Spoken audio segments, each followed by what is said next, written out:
यहाँ मौजूद है। हम इनसे बात करने की कोशिश करते हैं।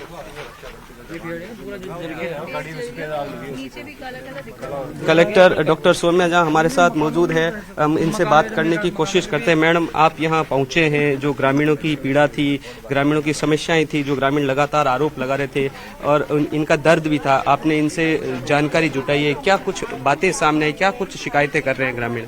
ग्रामीणों की यही शिकायत है, ये चाह रहे थे कि इनका देवली से उनियारा मुख्यालय हो जाए, इसी वजह से इन्होंने बहिष्कार किया था। मैं अभी भी कहती हूँ कि बहिष्कार करना इनका हक है, परंतु उस समय 13 तारीख को स्थिति आक्रामक हो गई। यही मेरी इनसे अभी भी अपील रही है, आगे भी अपील रहेगी कि आचार संहिता के बाद हम इनका आवेदन जरूर राज्य सरकार को भेजेंगे। 2 और पंचायतें हैं, उन्होंने आवेदन किया था हमें, उसी समय हमने भेज दिया। आचार संहिता के दौरान चूंकि ये 30 अक्टूबर को पहली बार हमारे पास आए, तो उस समय हम आवेदन नहीं भेज सकते थे, लेकिन हम यही विश्वास इनको वापस दिलाते हैं कि आचार संहिता खत्म हो जाएगी तो प्रक्रिया पूरी करके जो भी इनकी मांगे वो पूरी करेंगे। ग्रामीण महिलाओं ने अपनी वो वाली मांग को भूल करके जिस तरह से लाठीचार्ज, आगजनी और वो हुई, वो दर्द बयां कर रहे थे। उनका कहना था कि पुलिसकर्मी थे, उनको दिन भर चाय खाना सारी व्यवस्था कर रहे थे, आखिर में रात को उन्हीं पर बर्बरता हुई है। उसके बारे में किस तरह की जानकारी मिली और क्या कुछ आप कर रहे हैं आगे? देखिए, सभी लोगों के हम बयान वैसे ही ले रहे हैं। अब स्थिति जब सामान्य हुई है तो एक एक चीज की समीक्षा की जाएगी, जो भी बयान दिए जा रहे हैं और बाकी जो इन्वेस्टिगेशन है उसमें हमारी रिपोर्ट आएगी, सबकी बात सुनी जाएगी और जो भी फेयर है वो करेंगे। पुलिस पकड़ के अलावा भी कुछ लोग हैं, अराउंड 47% रहा था, 380 वोटर्स थे आउट ऑफ 812 कुछ।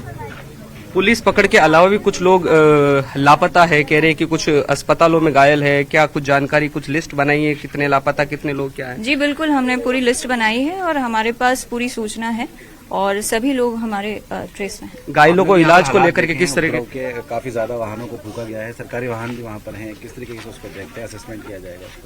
सरकारी वाहन अब हमने मोस्टली उठा लिए हैं और एक इनिशियल असेसमेंट हमारा चल रहा है। माल हानि तो हुई है लेकिन थैंकफुली कोई जान हानि अभी तक नहीं हुई है।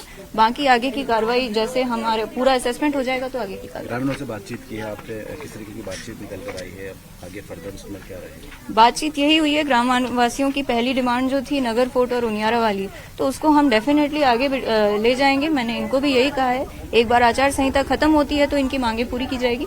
और भी इन्होंने 13 तारीख की रात की समस्याएं बताई है कि किसी को चोट लगी है, किसी को कुछ है, तो सारे हम बयान भी लेंगे और सबकी हम अच्छे से निष्पक्ष जांच कराएंगे। कोई भी दिक्कत होगी तो उसका हम समाधान करेंगे। हम ग्रामवासियों के साथ हैं। मौके पर पूरी शांति है फिलहाल? अभी पूरी शांति है।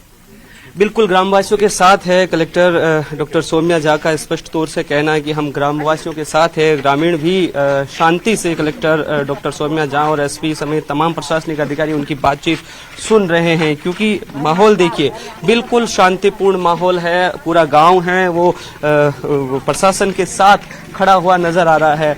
महिलाएं, पुरुष कलेक्टर को अपनी बातचीत है वो कर रही है, उनको अपनी बयां कर रही है, सारी स्थितियों के बारे में, हर चीज के बारे में वो बता रहे हैं। और देखिए ये स्थिति, कलेक्टर सौम्या झा ने पूरी स्थिति के बारे में जानकारी जुटाई और अब कलेक्टर डॉक्टर सौम्या झा है वो वापस रवानगी की ओर बढ़ रही है, क्योंकि स्थिति की जायजा पूरा लिया। ग्रामीण स्थिति, जो स्थितियां हैं वो ग्रामीणों ने बताई और मौके पर माहौल पूरी तरह से शांतिपूर्ण है। जिस तरह से ग्रामीणों ने आराम से अपनी बातें बताई और कहा कि ये कुछ हमने नहीं किया है।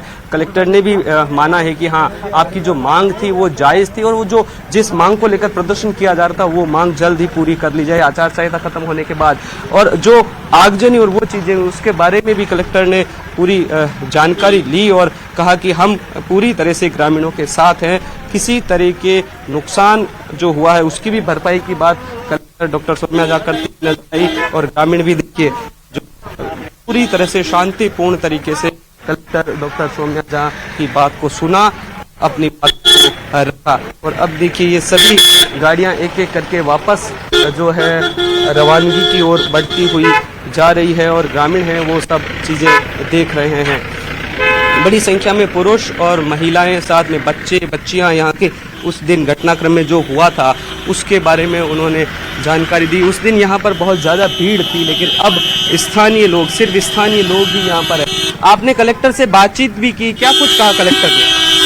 अजी आपने यह कि भाई अपना माहौल देखो, खून हो रहा कमरा में, ये हो रहा मन मार कूट पट गया, मेरा ताला तोड़ गया, बक्सा तोड़ गया, शेरा तोड़ गया।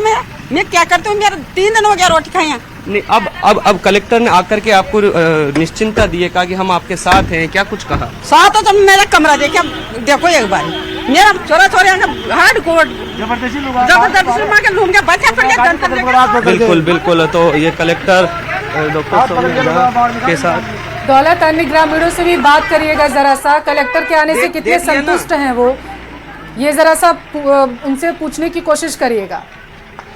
बिल्कुल, कलेक्टर के आने से ग्रामीण है वो देखिए, ये ग्रामीण फिर यहाँ आ चुके हैं और बातचीत करने की कोशिश हमने की। ग्रामीण फिर भी अभी कह रहे हैं कि हाँ उनसे बातचीत की है और अब लवाजमा जो है वापस जाने की कोशिश है वो